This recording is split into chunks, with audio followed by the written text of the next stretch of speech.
റൂമിലായിരിക്കുന്ന എല്ലാ പ്രിയപ്പെട്ടവരെയും ഓർത്ത് ഞാൻ ദൈവത്തിന് സ്തോത്രം ചെയ്യുന്നു. വലിയവനായ ദൈവത്തിന്റെ സാന്നിധ്യം നാം ഇരിക്കുന്ന ഇടത്ത് അനുഭവിച്ചറിയുവാനിടയായിട്ട് തീരുമാറാകട്ടെ. ദൈവവചനം നമ്മുടെ കാലിന് ദീപമാണ്, നമ്മുടെ പാതയ്ക്ക് പ്രകാശമാണ്. അത് നമ്മെ വീഴ്ചയിൽ നിന്ന് താഴ്ചയിൽ നിന്നൊക്കെ കാക്കുന്നതാണ്. അത് ആദിയോടന്തം ഉള്ളതുപോലെ ഗ്രഹിപ്പാൻ കർത്താവ് നമുക്ക് തരുന്ന വിലപ്പെട്ട അവസരങ്ങളാണ് നമ്മുടെ ബൈബിൾ ക്ലാസ്സുകളെന്ന് ഞാൻ കരുതുന്നു. അനേകർക്ക് ആഗ്രഹമുണ്ടെങ്കിലും അതിൻ്റെതായ രീതിയിൽ ദൈവത്തിന്റെ വചനം പുനരുദ്ധരിച്ച് ലഭിക്കാതിരിക്കുമ്പോൾ ദൈവത്തിന്റെ പരിശുദ്ധാത്മാവ് നമ്മോട് കരുണ തോന്നി നമുക്ക് അത് പുനരുദ്ധരിച്ചു തരുന്ന വലിയ ദയക്കായിട്ട് സ്തോത്രം. ദൈവസഭയിൽ ദൈവം ഒരാളിന് ഏതെങ്കിലും ഒരു ശുശ്രൂഷ നൽകുകയാണെങ്കിൽ അത് വളരെ ഗൗരവത്തോടെ നാം അത് മനസ്സിലാക്കേണ്ടതായ കാര്യമാണ്. ഒരു ശുശ്രൂഷ ഒരാളിന് ലഭിച്ചത് കൊണ്ട് എനിക്കും അത് ലഭിക്കണമെന്നുള്ളതായ, അതുപോലെ ലഭിക്കണമെന്നുള്ളതായ ആഗ്രഹം നമുക്കുണ്ടാകാറുണ്ട്. അത് ഒരു കണക്കിന് നല്ലതാണെങ്കിലും ആ ആഗ്രഹം അങ്ങനെയല്ല വേണ്ടിയത്. പിന്നെയോ ദൈവം നമ്മിൽ പകരുവാൻ ആഗ്രഹിക്കുന്ന തൻ്റെ കൃപാവരങ്ങൾ, തൻ്റെ ദൈവത്തിന്റെ ശുശ്രൂഷയുടെ ആ മഹത്വപൂർണമായ അനുഭവങ്ങൾ ദൈവഹിതം അനുസരിച്ച് നമ്മുടെ മേൽ പകരണം എന്നായിരിക്കണം നമ്മുടെ ഓരോരുത്തരുടെയും പ്രാർത്ഥന. ഒരു കെട്ടിടം പണിയുന്നതിന് വിവിധ വസ്തുക്കൾ ആവശ്യമാണ് എന്ന് നമുക്കറിയാം. ദൈവസഭ എന്ന് പറയുന്നത് ദൈവം പണിയുന്ന ദൈവത്തിന്റെ മന്ദിരമാണ്. അതിന് ഒരേ രീതിയിലുള്ളതായ 10,000 കട്ട ഇറക്കിയാലും ഒരു കെട്ടിടത്തിന്റെ പണി പൂർത്തീകരിക്കുവാനായിട്ട് കഴിയത്തില്ല. ഒരു ഭിത്തി പണിയണമെങ്കിൽ ഒരേ രൂപത്തിലുള്ളതായ കട്ടകൾ ഇറക്കുമ്പോൾ തന്നെ അതിന്റെ ആകൃതിക്ക് വ്യത്യാസം വരുത്തി, വലിപ്പത്തിന് വ്യത്യാസം വരുത്തി ചേരേണ്ടതുപോലെ ഓരോ കട്ടകളെയും ചേർക്കുമ്പോഴാണ് അതിന്റെ പണി ബലവത്തായി പൂർത്തീകരിക്കാനായിട്ടിടയായിത്തീരുന്നത്. അതുപോലെ കട്ടകൾ മാത്രം ഇറക്കിയാൽ പോരല്ലോ, പലവിധമായ വസ്തുക്കൾ അല്ലെങ്കിൽ പലവിധമായ ഘടകങ്ങൾ ഒരു കെട്ടിടം പണിക്ക് ആവശ്യമാണ്. അതുപോലെ തന്നെ ദൈവസഭ എന്ന് പറയുന്നത് ദൈവം വസിക്കേണ്ടതായ മന്ദിരമാകയാൽ ദൈവത്തിന്റെ പരിജ്ഞാനപ്രകാരം ആ സ്വർഗീയ വിശുദ്ധമനുസരിച്ച് ദൈവം അത് പണിയുമ്പോൾ അത് പണി പൂർത്തീകരിക്കുന്നതിന് ആവശ്യമായ വിവിധ ഘടകങ്ങൾ ആവശ്യമാണ്. അതാണ് ഓരോരുത്തരിലും ദൈവം പകരുന്നതായ കൃപകൾ, ഓരോരുത്തരിലും ദൈവം പകരുന്നതായ ശുശ്രൂഷ. അത് ഒരുപക്ഷെ മറ്റുള്ളവരുടെ കണ്ണിൽ ചെറുതായെന്നോ വലുതായെന്നോ മഹത്വമുള്ളതാണെന്നോ അല്ലെങ്കിൽ ഒട്ടും വിലയില്ലാത്തതാണെന്നൊക്കെ മാനുഷികമായ നിർണയങ്ങൾക്കനുസരിച്ച് അത് കരുതാം. പക്ഷെ അത് മാനുഷികമായ നിർണയങ്ങൾ മാത്രമാണ്. അത് ദൈവഹിതപ്രകാരമുള്ളതല്ല. ദൈവം തന്റെ ആലയത്തിന്റെ പണിക്കായി പകരപ്പെടുന്നതായ കൃപ ദൈവത്തിന്റെ സന്നിധാനത്തിൽ അത് മനുഷ്യൻ നോക്കിയിട്ട് ചെറുതാണോ വലുതാണോ എന്ന് കൽപ്പിച്ചാലും ദൈവം മുമ്പാകെ എല്ലാ ശുശ്രൂഷകളും വിലപ്പെട്ടതാണ്. അതിനൊന്നുപോലും വില കുറച്ച് കാണുവാൻ നമുക്ക് കഴിയുകയില്ല. അതുകൊണ്ട് ലഭിച്ചിരിക്കുന്നതായ കൃപകൾ എന്തൊക്കെയാണ് എന്ന് തിരിച്ചറിഞ്ഞ് അത് ദൈവസഭയുടെ പ്രയോജനത്തിനായി തീർക്കുക എന്നുള്ളത് ഓരോ ദൈവപൈതലിന്റെയും കടമയാണ്. അത് പൂർണ്ണമായി നിർവഹിക്കുവാൻ ദൈവമായ കർത്താവ് നമ്മെ സഹായിക്കട്ടെ. അതുപോലെ ഒരാളിനൊരു കൃപ പകർന്നാൽ അല്ലെങ്കിൽ ഒരു കൃപാവരം കൊടുത്താൽ അത് ആ വ്യക്തിയുടെ സ്വന്തം അല്ല എന്നുള്ള കാര്യം നാം മനസ്സിലാക്കണം. പൗലോസ് കൊരിന്ത്യർക്ക് ലേഖനം എഴുതുമ്പോൾ അത് വ്യക്തമാക്കുന്നുണ്ട്. പ്രവചനം എന്തിനു വേണ്ടിയാണെന്നും അന്യഭാഷ എന്തിനു വേണ്ടിയാണെന്നും രോഗശാന്തികളുടെ വരം എന്തിനു വേണ്ടിയാണെന്നും വിവിധ കൃപാവരങ്ങൾ എന്തിനു വേണ്ടിയാണെന്നുള്ളതായ കാര്യം പൗലോസ് അത് നമ്മെ വ്യക്തമായി പഠിപ്പിക്കുന്നുണ്ട്. ആരുടെയും ക്വാളിറ്റി അനുസരിച്ചോ ആരുടെയും മഹത്വം അനുസരിച്ചോ ആരുടെയും അറിവനുസരിച്ചോ അല്ല ദൈവം കൃപ പകരുന്നത്. ദൈവത്തിന് ഇഷ്ടം തോന്നി ഓരോരുത്തരുടെ മേൽ തന്റെ ദാനമായി കൃപ കൊടുക്കുകയാണ്. ആ കൃപ കൊടുക്കുന്നവൻ എന്തു ചെയ്യണം? അത് എനിക്ക് വേണ്ടി അല്ല എന്ന് ഓർത്തുകൊണ്ട് മറ്റുള്ളവരുടെ പ്രയോജനത്തിനാണ്, സഭയുടെ ആത്മീയ വർധനവിനാണ്, മറ്റു ജനത്തിന്റെ ആത്മീയ വർധനവിനാണ് എന്ന് പൂർണ്ണമായും ധരിച്ചുകൊണ്ട് ആ കൃപാവരങ്ങളെ വ്യാപാരം ചെയ്തെങ്കിൽ മാത്രമേ ദൈവം ഉദ്ദേശിക്കുന്നതായ ആ നിർണയത്തിലേക്ക് വ്യക്തികൾക്കും ദൈവസഭയ്ക്കും വരുവാനായിട്ട് കഴിയുകയുള്ളൂ. Price the Lord. അപ്പോ വചനം സംസാരിക്കുവാൻ ഒരാളിന് വരം കിട്ടിയാൽ, വചനം പഠിപ്പിക്കുവാൻ ഒരാളിന് ദൈവം കൃപ കൊടുത്താൽ, പ്രാർത്ഥിക്കുവാൻ ദൈവം ഒരാളിന് കൃപ നൽകിയാൽ, പാടുവാൻ ഒരാളിന് ദൈവം കൃപ നൽകിയാൽ, അത് സ്വന്തം സ്ഥാനം ഉറപ്പിക്കുവാനോ സ്വന്തം കീർത്തി വർദ്ധിപ്പിക്കുവാനോ സ്വന്തം കീശയുടെ അല്ലെങ്കിൽ പണം സമ്പാദിക്കുവാനോ ഉള്ളതായ ഉപാധിയായി ഒരിക്കലും മാറ്റുവാനായിട്ട് പാടില്ല. അത് ആ രീതിയിൽ ചിന്തിക്കുന്നത് തന്നെ തെറ്റാണ്. Price the Lord. നമ്മുടെ ചുറ്റും നോക്കിയാൽ നമുക്ക് ദൈവിക കൃപാവരങ്ങൾ ഉപയോഗിക്കപ്പെടുന്നതിന്റെ തെറ്റായ വശങ്ങൾ നമുക്ക് വളരെ വ്യക്തമായി മനസ്സിലാക്കുവാൻ കഴിയും. എന്നാൽ ദൈവവചനം പഠിക്കുന്ന ഒരാൾ മനസ്സിലാക്കേണ്ടത്, ദൈവം നമ്മിൽ പകരുന്നതായ കൃപ അത് നമ്മുടെ സ്ഥാനം ഉറപ്പിക്കുവാനോ നമ്മുടെ കീർത്തി വർദ്ധിപ്പിക്കുവാനോ അല്ലെങ്കിൽ നമുക്ക് എന്തെങ്കിലും രീതിയിൽ ഭൗതികമായോ ആത്മീകമായോ അല്ലാതെയോ എന്തെങ്കിലും രീതിയിൽ ഒരു നേട്ടമുണ്ടാക്കാനോ അല്ല എന്നുള്ള കാര്യം നാം വളരെ വ്യക്തമായി മനസ്സിലാക്കി ദൈവം നമ്മിൽ പകരുന്നതായ കൃപ അതുപോലെ സ്വീകരിച്ച് അത് നമ്മുടെ ആത്മീയ വർധനവിനും അതുമൂലം മറ്റുള്ളവരുടെ ആത്മീയ നിലനിൽപ്പിനും വർധനവിനുമായി ഉപയോഗിക്കണം എന്നുള്ളതാണ് ദൈവം നമ്മെക്കുറിച്ച് ആഗ്രഹിക്കുന്നത്. ഇൻട്രൊഡക്ഷനായിട്ട് ഞാൻ ഇത്രയും പറഞ്ഞിട്ട് ഞാൻ നമ്മുടെ പതിവുള്ളതായ വേദഭാഗത്തിലേക്ക്, വേദപഠന ഭാഗത്തേക്ക് ഞാൻ കടന്നു വരികയാണ്. വീണ്ടെടുപ്പിന്റെ പദ്ധതി ഉൽപ്പത്തി മുതൽ വെളിപ്പാട് വരെ എങ്ങനെയാണെന്നുള്ളതാണ് നമ്മുടെ ചിന്താവിഷയം. അതൊരു വലിയ വിഷയമാണ്. നമുക്ക് പഠിച്ചു തുടങ്ങിയപ്പോൾ തന്നെ മനസ്സിലായി കാണുമല്ലോ. മാനവജാതിയുടെ വീണ്ടെടുപ്പിന് വേണ്ടി ദൈവം തന്റെ പദ്ധതി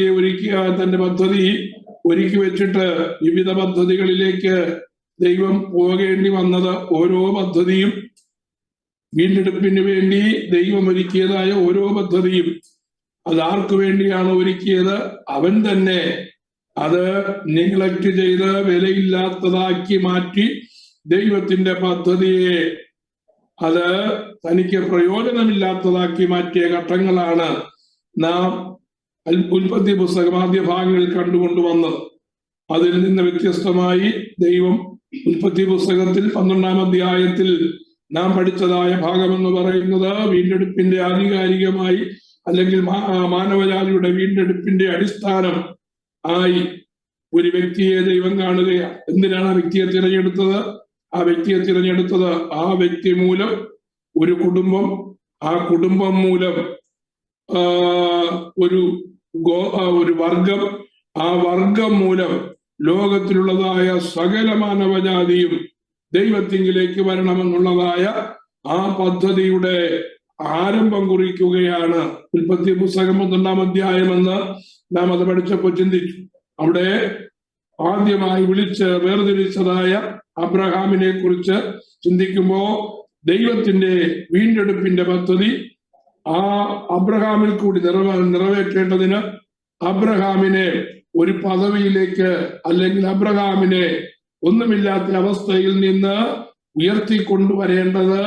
ഉയർത്തി ആ ദൈവിക മാനദണ്ഡത്തിന് ഒത്തവണ്ണം കൊണ്ടുവന്നിട്ട് അതിൽ നിന്ന് വേണം അതിന്റെ വിശാലതയിലേക്ക് വരുവാനെന്ന് നാം ചിന്തിച്ചു. അതിനുവേണ്ടി തിരഞ്ഞെടുക്കപ്പെട്ടതായ അബ്രഹാമിന്റെ ജീവിതത്തിൽ 4 ഘട്ടങ്ങളായി ദൈവത്തിന്റെ വീണ്ടെടുപ്പിന്റെ ആ പദ്ധതി പടിപടിയായിട്ട് വരുന്നത് നമുക്ക് കാണുവാനായിട്ട് കഴിയും. നമ്മളതാണ് ചിന്തിച്ചു വന്നത്. ആ 4 ഘട്ടങ്ങളിൽ 2 ഘട്ടങ്ങളെ കുറിച്ച് നാം ചിന്തിക്കുവാനായിട്ടിടയായി. ഒന്നാമത്തെ ഘട്ടം എന്ന് പറയുന്നത് 12, 13, 14 അധ്യായങ്ങളാണ് എന്ന് നമ്മൾ കഴിഞ്ഞ ക്ലാസ്സുകൾ ചിന്തിച്ചു. രണ്ടാമത്തെ ഘട്ടത്തിലേക്ക് കടന്നു വരുമ്പോ ആ 2-ാമത്തെ അധ്യായത്തിൽ 2 അധ്യായങ്ങളെയാണ് നമുക്ക് തിരഞ്ഞെടുക്കുവാനായിട്ട് കഴിയുന്നത്. അത് ഉൽപ്പത്തി പുസ്തകം ചാപ്റ്റർ 15 and 16 ആണ്. 15-ാം അധ്യായവും 16-ാം അധ്യായവുമാണ്. അത് രണ്ടാമത്തെ ഘട്ടത്തിൽ ദൈവം ഒരു വിലപ്പെട്ടതായ ഉടമ്പടി അബ്രഹാമിനോട് ചെയ്യുന്നത് നമുക്ക് കാണുവാനായിട്ട് കഴിയും. ആ ഉടമ്പടിയെ കുറിച്ചാണ് കഴിഞ്ഞ ആഴ്ചയിൽ നമ്മൾ ചിന്തിച്ചു കൊണ്ടുവന്നത്. ആ ഉടമ്പടി എന്താണെന്നുള്ള കാര്യം നമ്മൾ ചിന്തിച്ചു. അത് ഉൽപ്പത്തി പുസ്തകം 15-ാം അധ്യായത്തിന്റെ 12 മുതലുള്ളതായ വാക്യങ്ങളിൽ നമുക്കത് കാണുവാനായിട്ട് കഴിയും. അത് 13 മുതലുള്ളതായ വാക്യങ്ങളിൽ ദൈവം അബ്രഹാമിനോട് സംസാരിക്കുന്നത് നമുക്ക് കാണുവാനായിട്ട് കഴിയും. ആ 13-ാമത്തെ വാക്യം മുതൽ 15-ാമത്തെ 16-ാമത്തെ വാക്യം വരെ ആ ഉടമ്പടിയുടെ ദൈവം വെച്ചതായ ആ ഉടമ്പടിയുടെ നിബന്ധനകളാണ്. ശ്രദ്ധിക്കണം, സാധാരണ ഉടമ്പടി എന്ന് പറയുന്നത് 2 വ്യക്തികൾ കൂടി ചെയ്യുന്നതാണ് ഉടമ്പടി എന്ന് പറയുന്നത്. ഇവിടുത്തെ ഉടമ്പടി ദൈവം മാത്രമാണ് ആ ഉടമ്പടിയിൽ ഒപ്പുവെക്കുന്നത്. അതെങ്ങനെ നമുക്ക് കാണുവാനായിട്ട് കഴിയും? ആ ഭാഗം നമ്മൾ കഴിഞ്ഞ പ്രാവശ്യം ചിന്തിച്ചില്ല. അതുകൊണ്ട് ആ ഭാഗം കൂടെ ചിന്തിച്ചിട്ട് അബ്രഹാമിന്റെ ജീവിതത്തിലെ 3-ാമത്തെ സ്റ്റേജിലേക്ക് ഞാൻ നിങ്ങളെ കൂട്ടിക്കൊണ്ടുവരികയാണ്. അവിടെ നമുക്ക് 17-ാമത്തെ വാക്യം വായിക്കുമ്പോൾ ഇങ്ങനെയാണ് ആ വാക്യം നമുക്ക് കാണുവാൻ കഴിയുന്നത്. Book of Genesis chapter 15 verses 17 എന്ന് വായിക്കാം. സൂര്യൻ അസ്തമിച്ച് ഇരുട്ടായ ശേഷം ഇതാ പുകയുന്ന ഒരു തീച്ചുള ആ ഭാഗങ്ങളുടെ നടുവെ ജ്വലിക്കുന്ന ഒരു പന്തം കടന്നുപോയി. സൂര്യൻ അസ്തമിച്ച് ഇരുട്ടായ ശേഷം ഇതാ പുകയുന്ന ഒരു തീച്ചുള ആ ഭാഗങ്ങളുടെ നടുവെ ജ്വലിക്കുന്ന ഒരു പന്തം കടന്നുപോയി. എപ്പോഴാ കടന്നുപോയത്?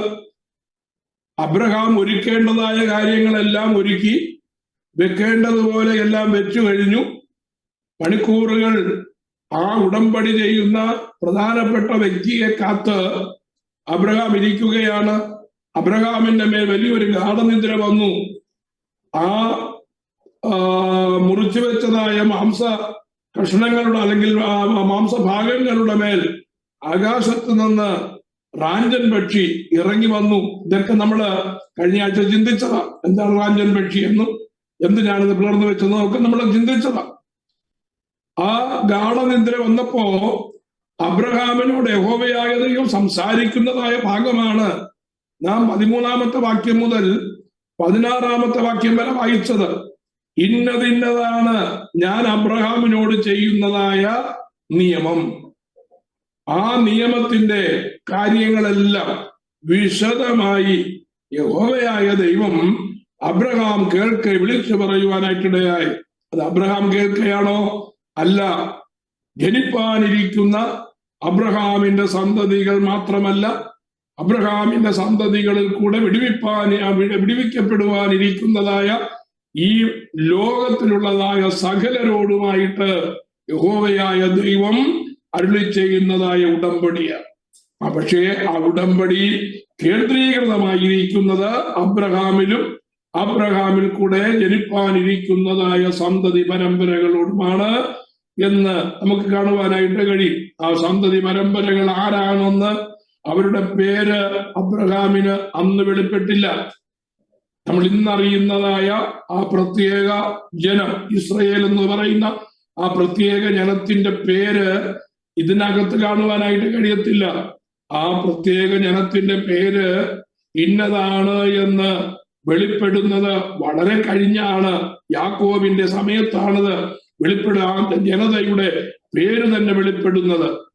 Price the Lord. എന്നാൽ ആ ജനതയ്ക്ക് ദൈവം കൊടുക്കുന്നതായ അനുഗ്രഹങ്ങൾ എന്താണെന്നും ദൈവം ആ ജനതയോട് ചെയ്യുന്നതായ കവനന്റ് എന്താണെന്നുമുള്ളതായ കാര്യം 13 മുതൽ 16 വരെയുള്ളതായ വാക്യങ്ങളിൽ പറഞ്ഞതിന് ശേഷം എന്താ സംഭവിക്കുന്നത്? സൂര്യൻ അസ്തമിച്ച് ഇരുട്ടായ ശേഷം ഇതാ പുകയുന്ന ഒരു തീച്ചൂള ആ ഭാഗങ്ങളുടെ നടുവെ ജ്വലിക്കുന്ന ഒരു പന്തം കടന്നുപോയി. എന്താണ് ആ പന്തം? എന്താണ് ജ്വലിക്കുന്ന പുകയുന്ന തീച്ചൂള? എന്താണ് പന്തം പോലെ കത്തുന്നതായ ആ വസ്തു? ദൈവത്തിന്റെ അത്യുന്നതനായ ദൈവത്തിന്റെ സാന്നിധ്യം ആ പിളർന്നതായ മാംസ കഷണങ്ങളുടെ ഇടയിൽ കൂടെ അത് കടന്നു പോകുകയാണ്. രക്ത ഉടമ്പടിയിൽ എന്താ ചെയ്യുന്നത്? ബ്ലഡ് കവനന്റ് ചെയ്യുമ്പോ രക്തം സാക്ഷിയായി അതിന്റെ നടുക്കുകൂടെ രക്തമടയാളമായി വ്യക്തികൾ കടന്നു പോകും. ഇവിടെ കടന്നു പോകുന്നത് അബ്രഹാം കടന്നു പോകുന്നില്ല. അബ്രഹാമിനെ ആ ഉടമ്പടിയിൽ ഒപ്പുവെക്കുവാൻ നിർബന്ധിക്കാതെ യഹോവയായ ദൈവം മാത്രം കടന്നു പോകുകയാണ്. ആ ദൈവത്തിന്റെ സാന്നിധ്യമാണ് ആ പുകയുന്ന ആ തീച്ചൂള. ദൈവത്തിന്റെ കടന്നുപോക്കാണ് ആ പോകുന്നതായ പന്തം പോലെ, തീ പോലെ അബ്രഹാമിനെ ഗാഢനിദ്രയിൽ കാണുവാനായിട്ടിടയായിട്ട് തീരുന്നത്. ദൈവത്തിന്റെ സാന്നിധ്യം ആ പിളർന്നിരിക്കുന്നതായ ആ മാംസങ്ങളുടെ ഇടയിൽ കൂടെ ഒഴുകിക്കൊണ്ടിരിക്കുന്നതായ രക്തത്തിന്റെ നിറവിൽ അതിങ്ങനെ കടന്നു പോകുകയാണ്. എന്തുകൊണ്ടാണ് യഹോവയായ ദൈവം മാത്രം കടന്നുപോയത്? ഉടമ്പടി ചെയ്യുമ്പോൾ ശ്രദ്ധിക്കേണ്ട ഒരു കാര്യം, ഉടമ്പടിയിൽ രണ്ട് പാർട്ടികൾ, രണ്ട് വ്യക്തികൾ എപ്പോഴും കാണും. ആ ഉടമ്പടിയിൽ ഒപ്പുവെക്കുന്നതായ വ്യക്തികളിൽ അതിൽ ഒരു വ്യക്തി എപ്പോൾ ജീവിതത്തിൽ നിന്ന് വേർപെടുന്നതോ മരിക്കുന്നുവോ അപ്പോൾ വരെ മാത്രമേ ആ ഉടമ്പടി നിലനിൽക്കുകയുള്ളൂ, ഉടമ്പടി സാധുവാകുകയുള്ളൂ. ഇവിടെ അബ്രഹാമും യഹോവയായ ദൈവവും കൂടെ ഒന്നിച്ചാ കടന്നു പോകുന്നിരിക്കട്ടെ. 175 വയസ്സാകുമ്പോൾ അബ്രഹാം മരിക്കുമെന്നുള്ള കാര്യം ആർക്കറിയാം? യഹോവയായ ദൈവത്തിനറിയാം. അപ്പോ അബ്രഹാമും കൂടെ ചേർന്ന് ആണ് സൈൻ ചെയ്താൽ രണ്ട് പാർട്ടികളോട് സൈൻ ചെയ്യുകയാണ്. ഒരു പാർട്ടി അതിൽ നിന്ന് തന്റെ അല്ലെങ്കിൽ ഒരു പാർട്ടി ജീവിതം അവസാനിച്ചു കഴിഞ്ഞാൽ അല്ലെങ്കിൽ മരിച്ചു കഴിഞ്ഞാൽ ആ ഉടമ്പടി എന്തായിത്തീരും? അസാധുവായിത്തീരും. അങ്ങനെയെങ്കിൽ അബ്രഹാം ആ ഉടമ്പടിയിൽ സൈൻ ചെയ്താൽ അബ്രഹാമിന്റെ കാലം കഴിയുമ്പോ ദൈവം ചെയ്യുന്നതായ ആ ഉടമ്പടി അസാധുവായി തീരുവാനായിട്ട് സാധ്യതയുണ്ട്. അല്ലെങ്കിൽ വരുവാനിരിക്കുന്നതായ തലമുറയിൽ ആ ഉടമ്പടി സാധ്യമല്ല എന്നുള്ള ഒരു വാദഗതി ഉയർന്നു വരുവാൻ ഇടയുണ്ട്. അതുകൊണ്ട് അബ്രഹാമിനെ ആ ഉടമ്പടിയിൽ ഒപ്പുവെക്കുവാൻ അനുവദിക്കാതെ നിത്യനായ ദൈവം മാത്രം ആ മാംസ കഷ്ണങ്ങളുടെ ഇടയിൽ കൂടി കടന്നുപോയി രക്ത ഉടമ്പടി ഉറപ്പിക്കുകയാണ്. അവിടെ സൈൻ ചെയ്തത് അല്ലെങ്കിൽ അത് ഒപ്പുവെച്ചത് ആരാണ്? അത്യുന്നതനായ ദൈവമാണ് ഒപ്പുവെച്ചത്. അത്യുന്നതനായ ദൈവത്തിന് മാറ്റമില്ല. He's an eternal God. നിത്യതയോളം നിൽക്കുന്ന ഒരു ഉടമ്പടിയായി തീരേണ്ടതിന് അവിടെ നിത്യനായ ദൈവം മാത്രം ആ ഉടമ്പടി സൈൻ ചെയ്യുകയാണ്. അതുകൊണ്ടാണ് ഇന്നും നിലനിൽക്കുന്നതായ ആ ഉടമ്പടിയുടെ പശ്ചാത്തലത്തിൽ ഇത് ഞങ്ങളുടെ രാഷ്ട്രമാണ് എന്ന് ഉറച്ച് ഇസ്രയേലിന്റെ ഭരണാധികാരി UN പോലും ശക്തമായി വാദിക്കുവാൻ കാരണം ഇത് ഞങ്ങളുടെ ദേശമാണ്, ഇത് ഞങ്ങൾക്ക് ദൈവം തന്ന ദേശമാണ്, ഞങ്ങളുടെ പിതാക്കന്മാരോട് ദൈവം അരുളി ചെയ്തതായ ദേശത്തിന്റെ അതിർ ഇന്നിടം മുതൽ ഇന്നിടം വരെയാണ്, അത് ഞങ്ങൾക്ക് അവകാശപ്പെട്ടതാണ്, അത് കിട്ടുന്നത് വരെ ഞങ്ങൾ പോരാടും, ഞങ്ങളെ ആർക്കും തോൽപ്പിക്കുവാൻ കഴിയുകയില്ല, ഞങ്ങൾ ആരുടെയും മുമ്പിൽ തോൽക്കുകയില്ല എന്ന് ഈ കഴിഞ്ഞ നാളുകളിൽ, അതായത് റീസെന്റ് ഇസ്രയേലിന്റെ പ്രധാനമന്ത്രിയായ ശ്രീമാൻ നെതന്യാഹു UN ഡിക്ലെയർ ചെയ്യുവാൻ ഇടയായിട്ട് തീർന്നത് ഈ ഉടമ്പടിയുടെ പിൻബലത്തിലാണ്. അപ്പോ ദൈവം ആ ഉടമ്പടി സൈൻ ചെയ്തിട്ട് പറഞ്ഞു, അബ്രഹാമേ, നിന്റെ സന്തതി, ഇത് നിന്നോടുള്ള ഉടമ്പടിയല്ല, ഇത് നിന്റെ സന്തതിയോടുള്ള ഉടമ്പടിയാണ്. നിന്റെ രാജ്യത്തിന്റെ സന്തതികൾക്ക് ഞാൻ ഈ ദേശം അവകാശമായി കൊടുക്കും.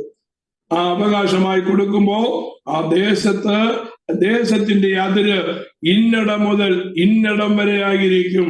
അന്ന് യഹോവ അബ്രഹാമിനോട് ഒരു നിയമം ചെയ്ത് 18ാമത്തെ വാക്യം, നിന്റെ സന്തതിക്ക് ഞാൻ മിസ്രയീം നദി തുടങ്ങി ഫ്രാത്ത് നദിയായ മഹാനദി വരെയുള്ള ഈ ദേശത്തെ കേന്യർ, കെനീസ്യർ, കദ്മോന്യർ, ഹിത്യർ, പെരിസ്യർ, രഫായിമ്യർ, അമോര്യർ, കനാന്യർ, ഗിർഗശ്യർ, യെബൂസ്യർ എന്നിവരുടെ ദേശത്തെ തന്നെ തന്നിരിക്കുന്നു എന്ന് അരുളി ചെയ്തു. തന്നിരിക്കുന്നു, തരുമെന്നല്ല, തന്നിരിക്കുന്നു എന്ന് അരുളി ചെയ്തു. അപ്പൊ യഹോവയായ ദൈവം തന്റെ ഉടമ്പടി ഉറപ്പിച്ച് അബ്രഹാമിനോട് വാഗ്ദത്തം ചെയ്യുന്നതാണ് രണ്ടാം ഭാഗത്തിന്റെ ആ ഏറ്റവും പ്രധാനപ്പെട്ടതായ കാര്യമെന്ന് പറയുന്നത്. ഇനി നമുക്ക് അടുത്ത ഭാഗത്തേക്ക് കടന്നു വന്നാൽ പ്രൈസ് ദി ലോർഡ്, അതിന്റെ 16-ാമത്തെ അധ്യായത്തിലേക്ക് കടന്നു വന്നാൽ 16-ാമത്തെ അധ്യായത്തിലെ വിഷയം നമുക്കറിയാൻ. ഞാൻ കഴിഞ്ഞ ആഴ്ച അത് പറഞ്ഞതാണ്. പ്രൈസ് ദി ലോർഡ്, അവിടെ ഹല്ലേലൂയ,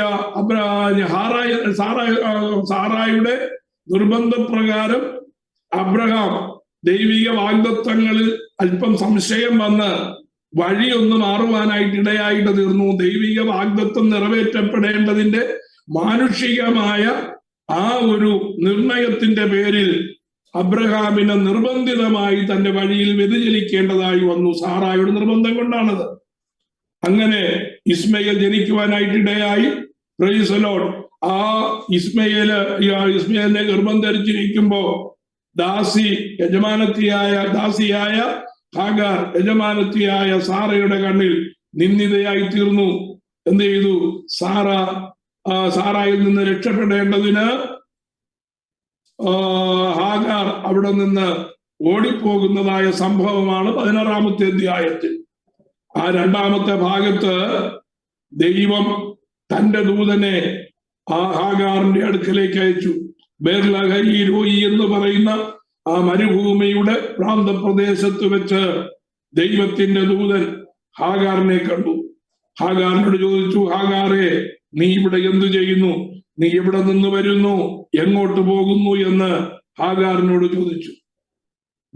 ദൈവം ഒരു നിർണയം മനസ്സിൽ കണ്ടാൽ, അബ്രഹാമിന്റെ സന്തതിയെ അനുഗ്രഹിക്കുമെന്നുള്ളതായ നിബന്ധന കൊടുത്താൽ, അബ്രഹാമിന്റെ സന്തതിയെ അനുഗ്രഹിക്കുമെന്നുള്ളതായ ഉടമ്പടി ദൈവം ചെയ്താൽ, ആ ഉടമ്പടിയെ ലംഘിക്കേണ്ടതിന് വേണ്ടി ആ ഉടമ്പടി ദൈവം തന്നെ അല്ലെങ്കിൽ ത്യജിക്കപ്പെടേണ്ടതിന് സാത്താൻ ഒരുക്കുന്നതായ ഒരു വലിയ കെണി നമുക്ക് 16-ാം അധ്യായത്തിൽ കാണുവാൻ കഴിയും. സാധാരണ രീതിയിൽ സംഭവിക്കുന്ന ഒരു കാര്യമാണ്. Price the Lord. തന്റെ ദാസിയായ ഹാഗാർ ഗർഭിണിയായി എന്ന് കണ്ടു കഴിഞ്ഞപ്പോ സാധാരണ രീതിയിൽ എന്താ സംഭവിക്കുക? യജമാനനായ അബ്രഹാമിന്റെ സ്നേഹം ആ തന്റെ കുഞ്ഞിനെ ഉദരത്തിൽ വഹിക്കുന്നതായ ആ സ്ത്രീയോട് കൂടുവാനായിട്ടിടയായിട്ട് തീരും. താൻ പക്ഷിയാണ് എന്ന് കാണുന്നതായ ഹാഗാർ തന്നെ നിന്ദിക്കുന്നു എന്ന് ഹാഗാറിന് തോന്നി. ആ നിന്ന സഹിക്കുവാനായിട്ട് സാറായ്ക്ക് കഴിഞ്ഞില്ല. സാറ എന്ത് ചെയ്തു? അബ്രഹാമിനോട് പറഞ്ഞു, ഈ ദാസിയെ ഇവിടെ നിന്ന് സഹിക്കാൻ വയ്യാത്തത് കൊണ്ട് പ്രൈസ് ദി ലോർഡ്, ഹാഗാർ ആ ഭവനത്തിൽ നിന്ന് സ്വയം ഓടിപ്പോകുകയാണ്. ഹാഗാർ അങ്ങനെ ഓടിപ്പോയി എവിടെയെങ്കിലും ചെന്ന് ചേർന്ന് കഴിഞ്ഞാൽ അബ്രഹാമിന് തന്റെ സന്തതിയെ കുറിച്ചുള്ളതായ ഒരു അറിവ് ലഭിക്കുകയില്ല. 15-ാം അധ്യായത്തിൽ നിന്റെ സന്തതി അനുഗ്രഹിക്കപ്പെടുമെന്ന് പറഞ്ഞത് ഇസ്രയേലിനെ കുറിച്ചാണെങ്കിലും അല്ലെങ്കിൽ ജനിപ്പാനിരിക്കുന്നതായ സന്തതിയെ കുറിച്ചാണെങ്കിലും അത് കഴിഞ്ഞതിന് ശേഷം ജനിക്കുന്നതായ ഉടമ്പടിക്ക് ശേഷം ജനിക്കുന്നതായ ആദ്യ കുഞ്ഞെന്നുള്ളതായ നിലയിൽ ഇസ്മയേലിന്റെ മേൽ ഒരു നോട്ടം, അബ്രഹാമിന്റെ ഒരു നോട്ടം വരാതിരുന്നാൽ പിന്നത്തേതിൽ ദൈവം ചെയ്തതായ ഉടമ്പടിയെ സാത്താന് ചോദ്യം ചെയ്യുവാനായിട്ടുള്ളതായ സാഹചര്യം ഒരുങ്ങുവാൻ സാധ്യതയുണ്ട്. Price the Lord. അതുകൊണ്ട് എന്ത് ചെയ്തു? ദൈവം ഹാഗാറിന്റെ അടുക്കലേക്ക് തന്റെ ദൂതനെ അയച്ചിട്ട് പറഞ്ഞു, നീ എവിടെ നിന്ന് വന്നുവോ അവിടേക്ക് തിരികെ പോകണം. നിന്റെ ഉദരത്തിലുള്ളതായ ആ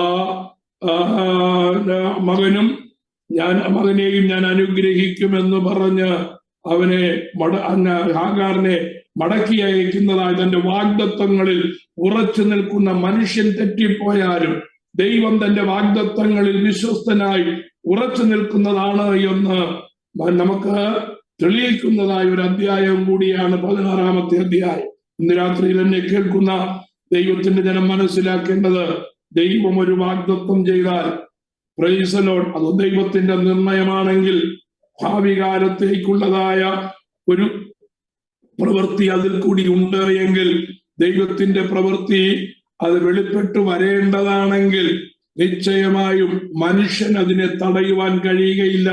മനുഷ്യനിൽ കൂടെ സാത്താനും അതിനെ തടയുവാൻ കഴിയുകയില്ല എന്ന് ഇന്ന് രാത്രി നാം ഉറയ്ക്കണം. അതുകൊണ്ട് തന്നെ ഈ ലോകത്തിൽ സംഭവിപ്പാനിരിക്കുന്നതായ വിഷയങ്ങളെ കുറിച്ച് ഒരു ദൈവ പൈതൽ ഭാരപ്പെടേണ്ട യാതൊരു കാര്യവുമില്ല. നമ്മുടെ വ്യക്തിപരമായ ജീവിതത്തിൽ ദൈവിക വാഗ്ദത്തങ്ങൾ എന്നേക്കുമായി മാറിപ്പോകാതിരിക്കേണ്ടതിനുള്ളതായ പ്രതിവിധി നാം ചെയ്യണം. നമ്മുടെ ജീവകാലത്ത് അത് സംഭവിക്കാതിരിക്കുവാൻ നമ്മെ ദൈവത്തിന്റെ പാതയിൽ നിന്ന് അന്യപ്പെടുത്തി കളയുവാൻ, ആ വാഗ്ദത്തം പ്രാപിക്കാതിരിക്കുവാൻ, ദൈവം നമ്മുടെ മേൽ പകരുന്ന അനുഗ്രഹം അതിന്റെ പൂർണ്ണതയിൽ ഏറ്റെടുക്കാതിരിക്കുവാൻ നമ്മെ ദൈവവചനത്തിൽ നിന്ന് അകറ്റുകയും ദൈവിക നിർണയത്തിൽ നിന്ന് അകറ്റുവാനുള്ളതായ സാഹചര്യം കൊണ്ടുവരുന്ന പിശാചിന്റെ പദ്ധതികളുണ്ട്. അതിന് കീഴ്പ്പെട്ടാൽ നമുക്ക് വ്യക്തിപരമായി ലഭിക്കേണ്ടതായ അനുഗ്രഹം ലഭിക്കുവാൻ തടസ്സം നേരിടും.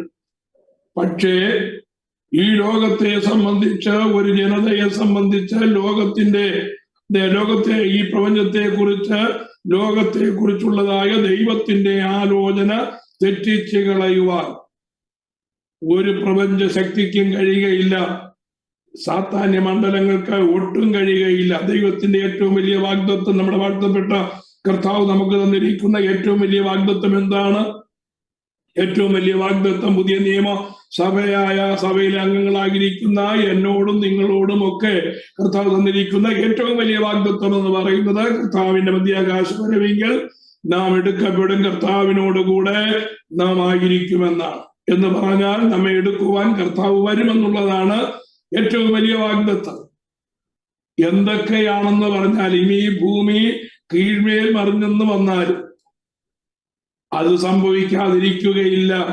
അത് ആ കൃത്യ സമയത്ത് ദൈവം നിർണയിച്ചിരിക്കുന്ന ആ സമയത്ത് അത് സംഭവിക്കും. അത് ലോകത്തിലെ ഒരു ഭരണാധികാരി വിചാരിച്ചാലും അതിനെ മാറ്റുവാനായിട്ട് കഴിയുകയില്ല. അനന്തരം സംഭവിക്കേണ്ടതായ കാര്യങ്ങളും ആർക്കും തടയുവാൻ കഴിയുകയില്ല. നാം അത് നീട്ടിവെക്കണമേ എന്ന കർത്താവെ അങ്ങ് ഇപ്പൊ വരല്ലേ എന്ന് എത്ര പ്രാർത്ഥിച്ചാലും അതിന് മാറ്റം വരത്തില്ല. കർത്താവെ എത്രയും വേഗം ഇന്ന് തന്നെ വരണമേ എന്ന് എല്ലാവരും കൂടെ ഒന്നിച്ച് പ്രാർത്ഥിച്ചാലും കർത്താവിന്റെ വരവ് നാം പ്രാർത്ഥിക്കുന്നത് പോലെ ആയിരിക്കണമെന്നില്ല. ദൈവിക സമയത്തും ദൈവം നിർണയിച്ചിരിക്കുന്നതായ വിനാഴികയിലും മാത്രമേ അത് നടക്കുകയുള്ളൂ.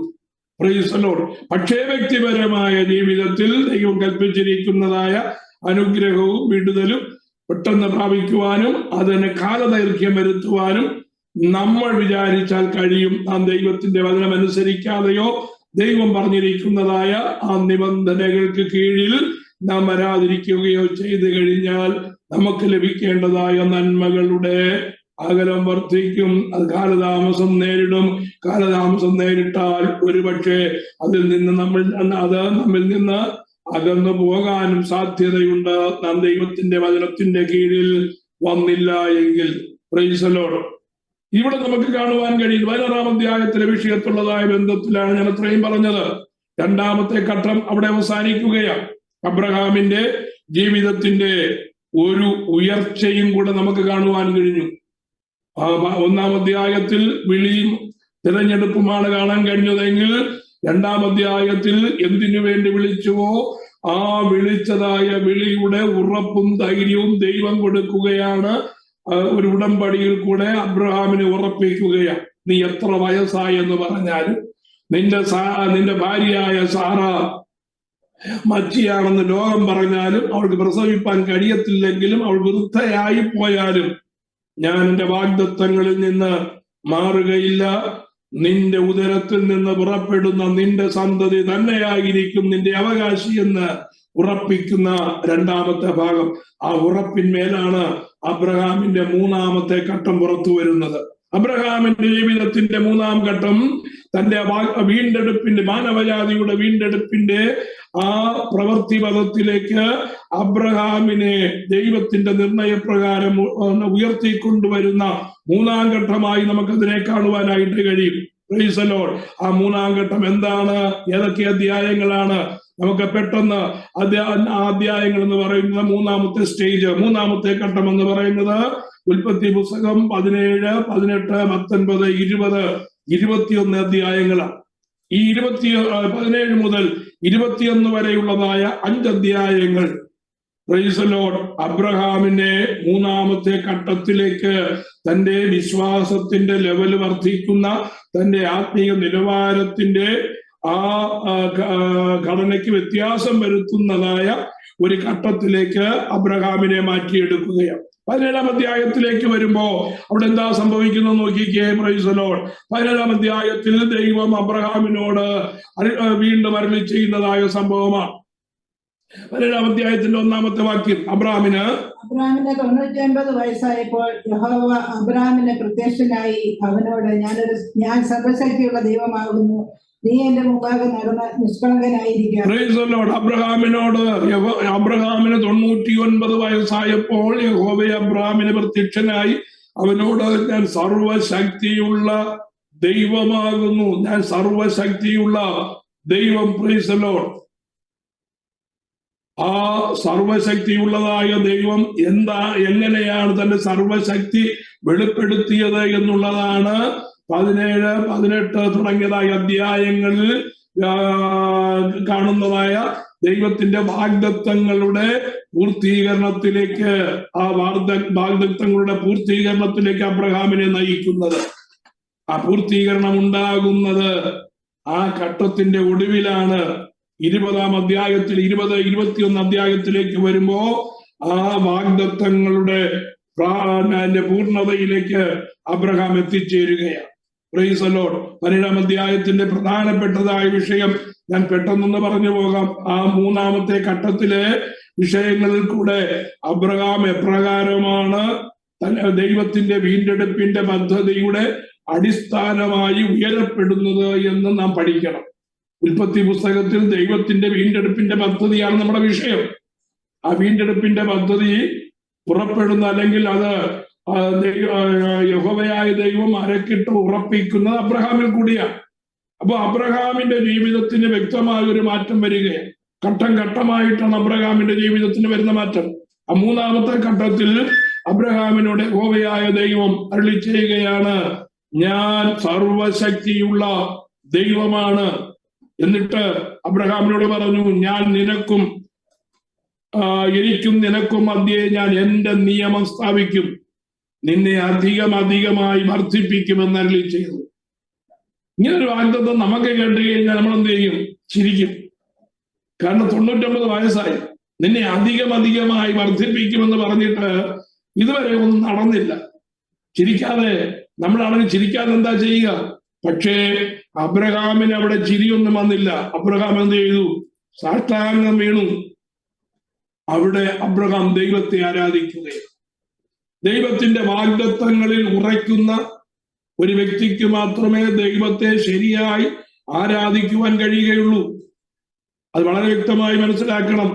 ആരാധന എന്ന് പറയുന്നത് ദൈവത്തെ കവിണ്ണു വീണു നമസ്കരിക്കുന്നതാണ് ആരാധന. വർഷിപ്പ് എന്ന് പറയുന്നത് അത് വ്യക്തിപരമാണ്. അത് ഗ്രൂപ്പിന്റെ കടമയല്ല.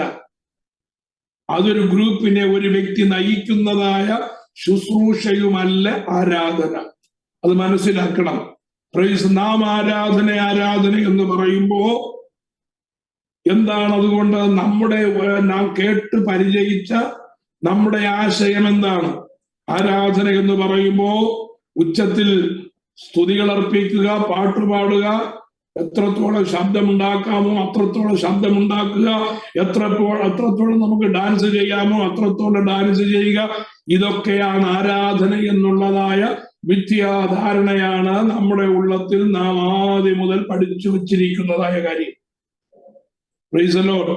എന്നാൽ അതല്ല ആരാധന. വർഷിപ്പ് എന്ന് പറയുന്ന ദൈവത്തിന്റെ സന്നിധാനത്തിൽ ആ എബ്രായ പദത്തിന്റെ അർത്ഥം, വർഷിപ്പിന് ഉപയോഗിച്ചിരിക്കുന്ന ആ പദത്തിന്റെ അർത്ഥം വീണ് നമസ്കരിക്കുക എന്നുള്ളതാണ്. എങ്ങനെയാണ് അബ്രഹാം ദൈവത്തെ ആരാധിച്ചത്? ഇതാ ഈ അവിടെ ഉപയോഗിച്ചിരിക്കുന്നതായ എബ്രായ പദത്തിന്റെ ശരിയായിട്ടുള്ള വിവർത്തനമാണ് ഇവിടെ കൊടുത്തിരിക്കുന്നത്.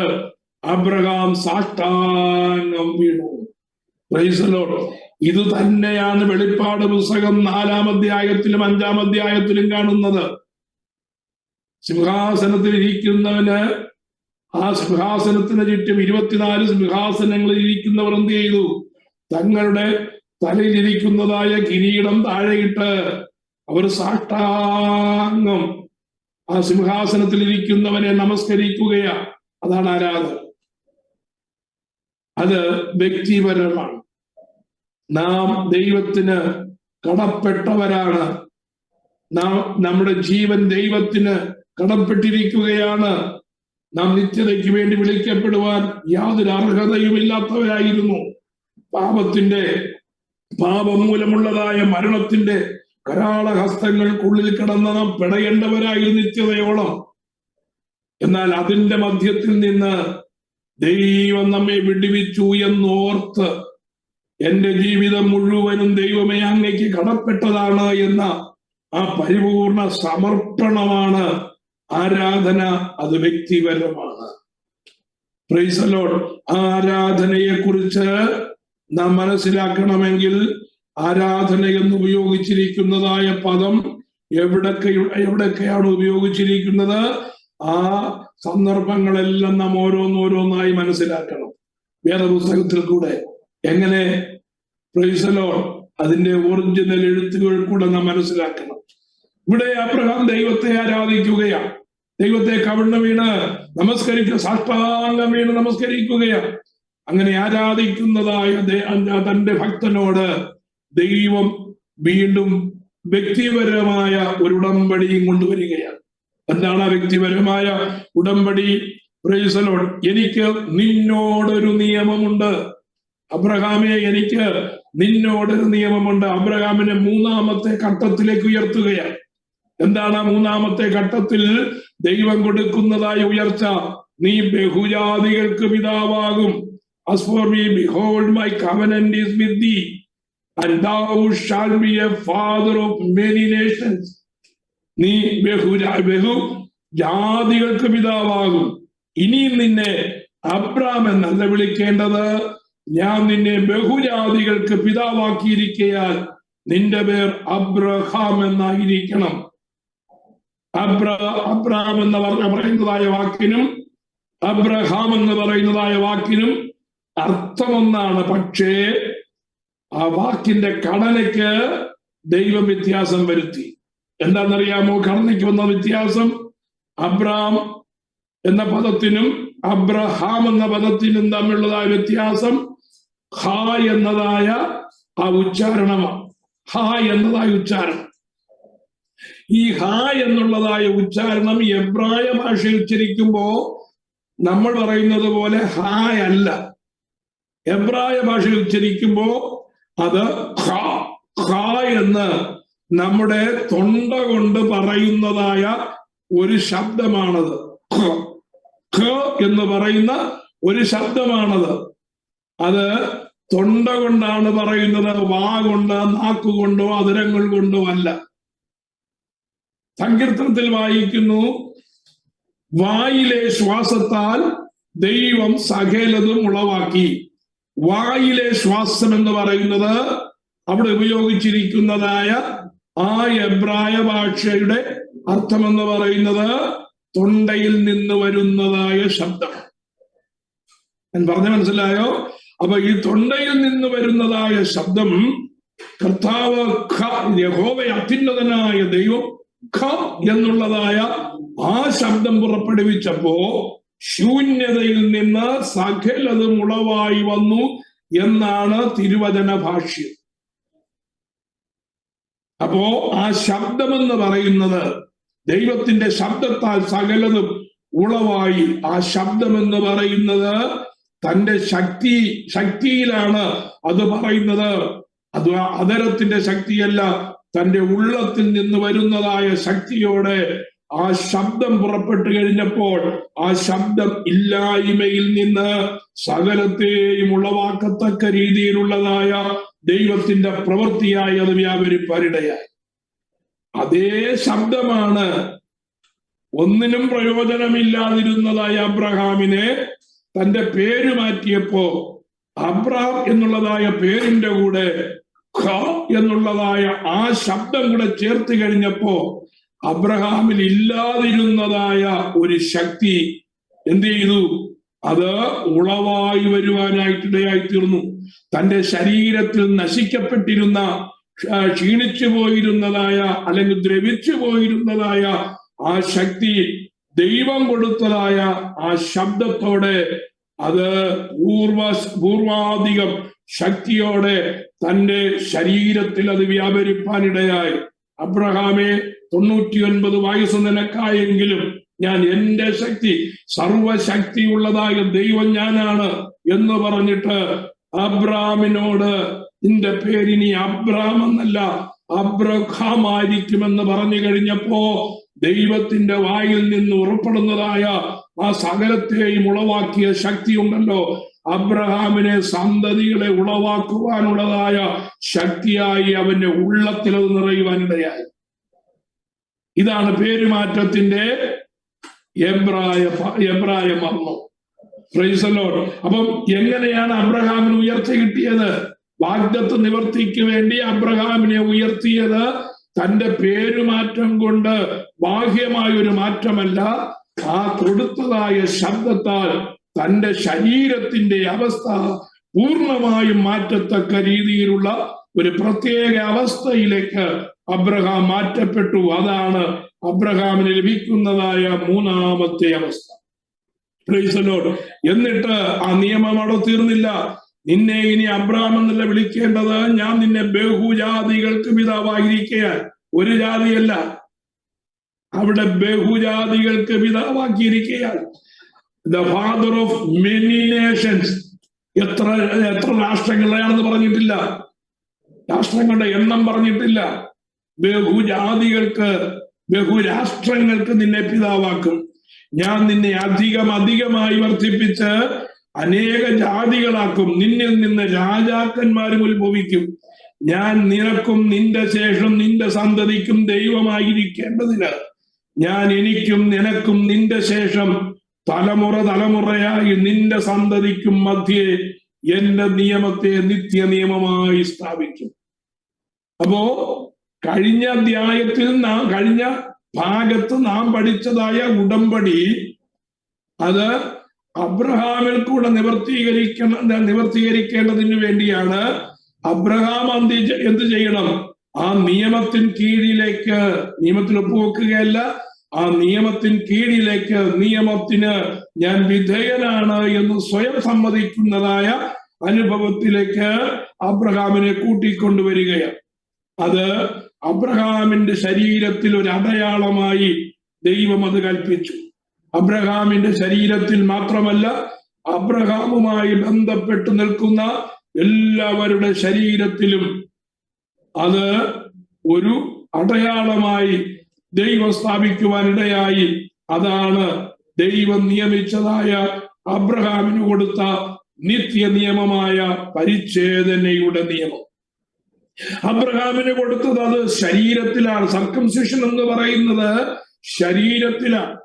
ശരീരത്തിന്റെ അവയവത്തിന്റെ ഒരു ഭാഗം കട്ട് ചെയ്ത് മാറ്റണം എന്നുള്ളതാണ് അതിന്റെ അർത്ഥം. അതൊരു അടയാളമായിട്ടാണ് കൊടുത്തതെന്ന് ദൈവം പറഞ്ഞു. എന്തിന്റെ അടയാളം? നമ്മൾ പലപ്പോഴും അത് പുതിയ നിയമത്തിൽ നാം അത് കാര്യമാക്കാറേയില്ല. പരിച്ഛേദന എന്ന് പറയുന്നത് പുതിയ നിയമത്തിൽ നാം ചിന്തിക്കാറേയില്ല, അതൊരു ഉപദേശമായി നമ്മൾ എടുക്കാറില്ല. അത് അബ്രഹാമിന് കൊടുത്തതാണെന്ന് പറഞ്ഞ് നാം അത് തള്ളിക്കളയുന്നു. പക്ഷേ എന്താണ് പരിച്ഛേദന എന്ന് നാം പഠിച്ചാൽ അത് പുതിയ നിയമത്തിൽ പരിച്ഛേദന വേണമെന്നു തന്നെയാണ് കർത്താവിന്റെ വചനം. പക്ഷേ അബ്രഹാമിന് കൊടുത്തത് ശരീരത്തിന്റെ അടയാളമായിരിക്കുമ്പോ പഴയ നിയമ പ്രമാണങ്ങളെല്ലാം തന്നെ ഭൗതിക ജീവിതത്തോടുള്ളതായ ബന്ധത്തിലായിരിക്കുമ്പോൾ അത് ശരീരത്തിലാണെങ്കിൽ, പുതിയ നിയമത്തിലേക്ക് വരുമ്പോ സകലതും ആത്മീയ പ്രമാണങ്ങളായി മാറ്റപ്പെട്ടത് കൊണ്ട് ഈ പരിച്ഛേദന എന്ത് വന്നു? അതിന്റെ ആപ്ലിക്കേഷന് വ്യത്യാസം വന്നു. ശരീരത്തിന്റെ പരിച്ഛേദനയ്ക്ക് പകരം അത് ഹൃദയത്തിന്റെ പരിച്ഛേദനയായി മാറ്റപ്പെട്ടു എന്നുള്ളതാണ്. പുതിയ നിയമവിശ്വാസികൾക്ക് പരിച്ഛേദന ഇല്ല എന്നൊരിക്കലും പറയരുത്. പരിച്ഛേദനയുണ്ട്. പഴയ നിയമ വിശുദ്ധന്മാർക്ക് അത് ശരീരത്തിലെ പരിച്ഛേദനയായിരിക്കുമ്പോ പുതിയ നിയമത്തിലെ പരിച്ഛേദന എന്ത് എന്ന് പൗലോസ് നമ്മെ പഠിപ്പിക്കുന്നു. ശരീരത്തിലെ പരിച്ഛേദനയല്ല, ഹൃദയത്തിന്റെ പരിച്ഛേദന അത്രേ പരിച്ഛേദന. എന്തുകൊണ്ടാണ് പഴയ നിയമത്തിലെ പരിച്ഛേദന പുതിയ നിയമത്തിൽ ആപ്ലിക്കേഷനായി വന്നത്? നമുക്കതിന്റെ ഗൗരവം എന്താ മനസ്സിലാക്കാൻ കഴിയാത്തത്? Price the Lord. ദൈവം കൊടുക്കുന്നതായ ഓരോ പ്രമാണത്തിനും ദൈവത്തിൻ്റെതായിട്ടുള്ളതായ ഉദ്ദേശങ്ങളുണ്ട്. ദൈവത്തിന്റെ മനുഷ്യനെ പഠിപ്പിക്കേണ്ടതായ ചില ലെസൺസ് ഉണ്ട്. പരിച്ഛേദനയിലും ദൈവം തന്റെ ജനമായ ഇസ്രായേലിന് കൊടുത്ത വിലപ്പെട്ടതായ ഒരു പാഠമുണ്ട്. ആ പാഠം അറിയാതെ പോയതാണ് കുഴപ്പം. എന്താണ് ആ പാഠം എന്നറിയാമോ? ദൈവം ആദമിനെ തന്റെ സ്വന്തം കൈ കൊണ്ടാണ് ഉണ്ടാക്കിയത്. തന്റെ സ്വന്തം കൈ കൊണ്ടാണ് ആദമിനെ ഉണ്ടാക്കിയത്. തന്റെ അവയവങ്ങളുടെ എല്ലാം പൂർത്തീകരണം ദൈവത്തിന്റെ കൈകളുടെ പ്രവൃത്തിയാണ്. ദൈവം തന്റെ സ്വന്തം കൈ കൊണ്ട് നിർമ്മിച്ചതായ ശരീരത്തിന്റെ ഒരു ഭാഗം കട്ട് ചെയ്ത് മാറ്റിയെങ്കിൽ മാത്രമേ ദൈവത്തിന്റെ നിയമത്തിന്റെ കീഴിൽ അബ്രഹാമിന് വരുവാൻ കഴിഞ്ഞുള്ളൂ. മനുഷ്യനെ ദൈവം പഠിപ്പിച്ചത്, ഞാൻ നിന്നെ കൈകൊണ്ട് നിർമ്മിച്ചു എങ്കിലും നീ നിന്റെ ശരീരത്തിൽ നിന്ന് മാറ്റിക്കളയേണ്ടതായ കാര്യങ്ങളുണ്ട്. അത് നീ മാറ്റിക്കളയണം എന്നുള്ളതിന് അടയാളമാണ് ശരീരത്തിലെ പരിച്ഛേദന. ദൈവമാണ് എന്നെ സൃഷ്ടിച്ചത്, അതുകൊണ്ട് ഞാൻ പെർഫെക്റ്റാണ്, എനിക്ക് ഒന്നും നീക്കേണ്ട കാര്യമില്ല എന്ന് അബ്രഹാമിന് പറയുവാൻ കഴിയത്തില്ല. ദൈവമാണ് എന്നെ സൃഷ്ടിച്ചതെങ്കിലും ദൈവം പറഞ്ഞിട്ട് മാറ്റേണ്ടതായ കാര്യങ്ങൾ എൻ്റെ ശരീരത്തിലുണ്ടെങ്കിൽ, പുതിയ നിയമവിശ്വാസികളായിരിക്കുന്നതായ നാം കർത്താവായ യേശുക്രിസ്തുവിന്റെ രക്തത്താലാണ് വീണ്ടെടുക്കപ്പെട്ടതെങ്കിലും, ദൈവത്തിന്റെ പരിശുദ്ധാത്മാവിനാലാണ് നാം നടത്തപ്പെടുന്നതെങ്കിലും, നമ്മുടെ ജീവിതത്തിലും ആത്മീക ജീവിതത്തിൽ പെർഫെക്ഷനിലേക്ക് വരുവാൻ കട്ട് ചെയ്ത് മാറ്റേണ്ടതായ കാര്യങ്ങളുണ്ട് എന്ന് നമ്മെ പഠിപ്പിക്കുന്നതാണ് പഴയ നിയമത്തിന്റെ പരിച്ഛേദന. ഇത് മനസ്സിലാക്കിയതായ പൗലോസ് പറഞ്ഞു, ശരീരത്തിന്റെ പരിച്ഛേദനയല്ല പരിച്ഛേദന, ഹൃദയത്തിന്റെ പരിച്ഛേദനയാണ് പരിച്ഛേദന. ഹൃദയത്തിന്റെ പരിച്ഛേദന കഴിക്കണമെന്ന് പുതിയ നിയമത്തിൽ നിർബന്ധമാണ്. എന്താണ് ഹൃദയത്തിന്റെ പരിച്ഛേദന? ഹൃദയമാണ് നമ്മുടെ ആറ്റിറ്റ്യൂഡ് നിശ്ചയിക്കുന്നത്. ഹൃദയമാണ് നമ്മുടെ ക്യാരക്ടർ ഡെവലപ്പാക്കുന്നത്. ഹൃദയമാണ് നമ്മുടെ സ്വഭാവത്തെ രൂപീകരിക്കുന്നത്. അതെന്ത് ചെയ്യണം? ദൈവത്തിന് അനുരൂപമായി ചേരാത്തതായ സകലതിനെയും കട്ട് ചെയ്ത് മാറ്റി നമ്മുടെ ക്യാരക്ടറും ബിഹേവിയറും ക്രിസ്ത്യൻ ക്യാരക്ടറായും ക്രിസ്ത്യൻ ബിഹേവിയറായും മാറ്റപ്പെടണമെന്നുള്ളതാണ് പുതിയ നിയമത്തിന്റെ പഠനം. അത് അല്പം ആഴമുള്ള വിഷയമാണ്. ഇത് അധികം ആർക്കും സംസാരിക്കുവാൻ കഴിയാത്തൊരു വിഷയമാണ്. അറിയാമെങ്കിലേ സംസാരിക്കുകയുള്ളൂ. Praise the Lord. ഇന്ന് രാത്രി ഞാൻ പറയട്ടെ, ദൈവം നമുക്ക് വേണ്ടി നമ്മളെ തന്റെ കർത്താവായ യേശുക്രിസ്തു തന്റെ രക്തത്താലാണ് വീണ്ടെടുത്തതെങ്കിലും നമ്മെ നന്നായി നടത്തുവാൻ തന്റെ ആത്മാവിനെയാണ് നമ്മെ നിറച്ചിരിക്കുന്നതെങ്കിലും, മനുഷ്യൻ എന്നുള്ളതായ നിലയിൽ നമ്മിൽ നിന്ന് നീക്കേണ്ടതായ കാര്യങ്ങൾ സമയാസമയങ്ങളിൽ ദൈവം വെളിപ്പെടുത്തി തരും. ഇവിടെ അബ്രഹാമിന് പരിച്ഛേദനയുടെ നിയമം എപ്പോഴാ കൊടുത്തെന്നറിയാമോ? 17-ാം അധ്യായത്തിൽ ഈ നിയമത്തിന്റെ കീഴിലേക്ക് കൊണ്ടുവന്നിട്ട് നിയമം അബ്രഹാമും തന്റെ കുടുംബവും അതിനകത്തുള്ളതായ ആണുങ്ങളെല്ലാം ആ നിയമത്തിന്റെ കീഴിൽ വന്നു കഴിഞ്ഞപ്പോ മൂന്നാമത്തെ ഘട്ടത്തിലെ രണ്ടാമത്തെ അവസ്ഥയിലേക്ക് അബ്രഹാമിനെ നടത്തി. എങ്ങനെയാണ്? മമ്രയുടെ തോപ്പിൽ വെച്ച് അബ്രഹാമിനെ യഹോവയായ ദൈവത്തിന്റെ പ്രത്യക്ഷതയുണ്ടായി. അബ്രഹാം ദൈവത്തിന്റെ പ്രത്യക്ഷതയാണ് എന്ന് മനസ്സിലാക്കാതെ തന്റെ വീട്ടിൽ വന്നതായ വിരുന്നുകാരെ ശരിയായി എന്ത് ചെയ്തു? ഉപചരിക്കുവാനിടയായി അതീസൽക്കാരം നടത്തി. അതിൽ പ്രീതനായ ദൈവം എന്ത് ചെയ്തു? അവിടെ വെച്ച് അബ്രഹാമിന് ആ വാഗ്ദത്ത നിവർത്തി. ഇന്നപ്പോൾ തരുമെന്ന് പറഞ്ഞ് അടുത്ത വർഷം ഇതേ സമയത്ത് നിനക്കൊരു ആൺകുഞ്ഞിനെ ലഭിക്കുമെന്ന് അബ്രഹാമിനോട് ദൈവം പറഞ്ഞ് ആ നിയമത്തിന്റെ ആ ലാസ്റ്റ് മൊമെന്റ് അതങ്ങ് സംഭവിക്കുന്നതായ ഡേറ്റ് ഉൾപ്പെടെ ദൈവം അബ്രഹാമിന് കൊടുക്കുവാനിടയായി. Price the Lord.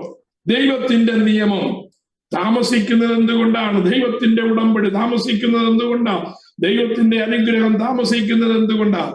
പലതിലും നാം നിയമത്തിന്റെ കീഴിൽ വരാത്തത് കൊണ്ടല്ലേ എന്ന് നാം സ്വയം ചിന്തിക്കേണ്ടതായ ഒരു അധ്യായം കൂടിയാണ് 18-ാമത്തെ അധ്യായം. 18-ാമത്തെ അധ്യായത്തിന്റെ പ്രത്യേകത വാഗ്ദത്ത നിവർത്തീകരണത്തിന്റെ പർട്ടിക്കുലർ ടൈം കൊടുക്കുകയാണ്. ആ സമയത്തേക്ക് അല്ലെങ്കിൽ ആ വാഗ്ദത്ത നിവർത്തീകരണത്തിന്റെ അന്ത്യനിമിഷങ്ങളിലേക്ക് അബ്രഹാമിനെ ഉയർത്തിക്കൊണ്ടുവരുന്നതായ അധ്യായമാണ് 18-ാമത്തെ അധ്യായം. ഞാന് 19ഉം 20ഉം ഞാന് കൂടുതൽ വിവരിക്കുന്നില്ല, സമയം എന്റെ മുമ്പിൽ ഇല്ലാത്തത് കൊണ്ട്. Price the Lord. ആ 3-ാമത്തെ അധ്യായത്തിൽ അബ്രഹാമിന്റെ വിശ്വാസം പരിശോധനയ്ക്ക് അബ്രഹാമിന്റെ നിയമം സ്ഥാപിക്കപ്പെടുകയാണ്. പരിച്ഛേദനയുടെ നിയമം കൊടുക്കുന്നു. ആ പരിച്ഛേദനയുടെ നിയമം പുതിയ നിയമ വീക്ഷണത്തിൽ കൂടെ ഇന്നതാണ് എന്ന് ഞാൻ പറഞ്ഞു. അതും പരിച്ഛേദനവുമായിട്ട് ബന്ധമില്ല എന്നൊരിക്കലും പറയരുത്. പഴയ നിയമത്തിലെ ഓരോ നിയമവുമായിട്ടും ഓരോ കൽപ്പനയായിട്ടും നാം അഭേദ്യമായി ബന്ധപ്പെട്ടിരിക്കുന്നത് കൊണ്ടാണ് യഹൂദനിൽ കൂടെ അല്ലാതെ ജാതികളായി നമ്മൾക്ക് രക്ഷയില്ല എന്ന് പറയുവാൻ ഒരു കാരണം. Praise the Lord. യഹൂദന്മാരെ വേറെയായിട്ടും അല്ലെങ്കിൽ ഇസ്രായേലിനെ വേറെയായിട്ടും പുതിയ നിയമവിശ്വാസികളെ മറ്റൊരു സെക്ഷനിലും കാണരുത്. നമ്മുടെ രക്ഷ വരുന്നത് യഹൂദനിൽ കൂടിയാണ്. എന്നാൽ യഹൂദന്റെ രക്ഷയുടെ പൂർത്തീകരണം സംഭവിക്കണമെങ്കിൽ നമ്മുടെ രക്ഷയുടെ പൂർത്തീകരണം സംഭവിച്ചെങ്കിലേ പറ്റുള്ളൂ. പരസ്പരം ബന്ധപ്പെട്ടിരിക്കുകയാണ്, പരസ്പരം പൂരിതമായിരിക്കുകയാണ്. Praise the Lord. അതെങ്ങനെയാണെന്നുള്ള കാര്യം തുടർന്നതായ ഭാഗങ്ങളിൽ നമുക്ക് ചിന്തിക്കുവാനായിട്ട് കഴിയും. തൽക്കാലം ഇന്നത്തെ ക്ലാസ് ഞാൻ അവസാനിപ്പിക്കുകയാണ്. ഈ ഭാഗത്ത് നിന്ന് നിങ്ങൾക്ക് എന്തെങ്കിലും സംശയങ്ങൾ കൂടുതൽ അറിയണമെന്നുണ്ടെങ്കിലോ സംശയങ്ങൾ ഉണ്ടെങ്കിലോ എനിക്ക് നിങ്ങൾ മെസ്സേജ് ഇടുക. കർത്താവ് നമ്മെ സഹായിക്കുമാറാകട്ടെ. നിങ്ങൾക്ക് കാര്യങ്ങൾ മനസ്സിലായി എന്നുള്ളതായ വിശ്വാസത്തോടെ ഇന്നത്തെ ക്ലാസ് ഞാൻ നിർത്തുന്നു. കണ്ണുകളെ അടയ്ക്കാം, നമുക്ക് പ്രാർത്ഥിക്കാം.